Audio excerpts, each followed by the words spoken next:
আপনাদের এই সরকারের কতগুলি নতুন উন্নয়ন কর্মসূচি নিয়ে আপনাদের দুটি একটি কথা বলতে চাই।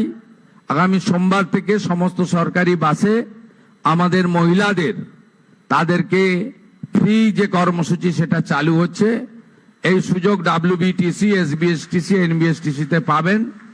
এবং আগামী বুধবার আমরা ইতিমধ্যে অন্নপূর্ণা যোজনা, যে অন্নপূর্ণা নাম নথিভুক্তকরণ শুরু করেছি, তার প্রথম পর্যায়ে আমরা ৩,০০০ টাকা করে টাকা ট্রান্সফার করব আগামী বুধবার দিন।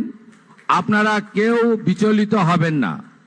প্রত্যেকের বাড়িতে যারা ফর্ম ফিল আপ করতে পারবেন না তাদের প্রত্যেকের বাড়িতে আমাদের পক্ষ থেকে লোকেরা যাবে।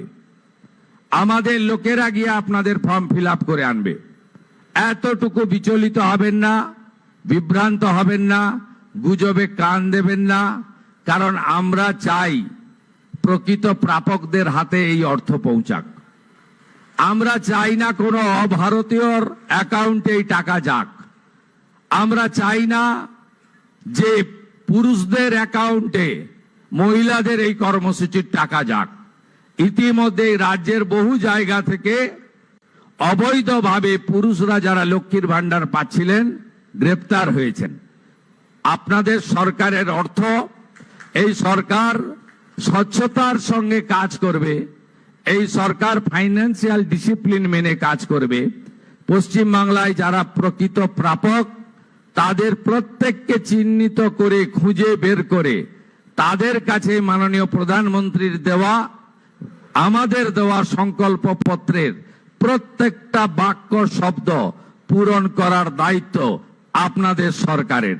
আপনাদের সকলকে অভিনন্দন জানিয়ে আমাদের রাজ্যসভার সাংসদ বলেছেন, এতদিন ধরে দলের সরকার চলতো। আমাদের সংবিধান কিন্তু দলের সরকারের কথা বলে যায়নি। সংবিধান বলে গেছে for the people, by the people, of the people. আমাদের সরকার এবার থেকে আপনাদের for the people, by the people, of the people নীতিতেই চলবে।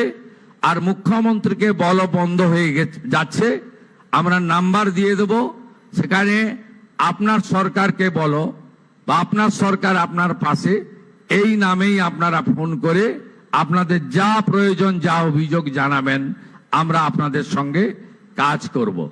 আগামী 22 তারিখ আমাদের রাজ্য বাজেট হবে।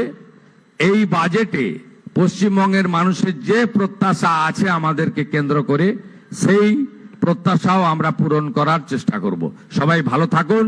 ভারত মাতাকে প্রণাম জানিয়ে ঋষি বঙ্কিমচন্দ্রের বন্দে মাতরম মন্ত্রের মধ্য দিয়ে আমার বক্তব্য শেষ করলাম। নমস্কার।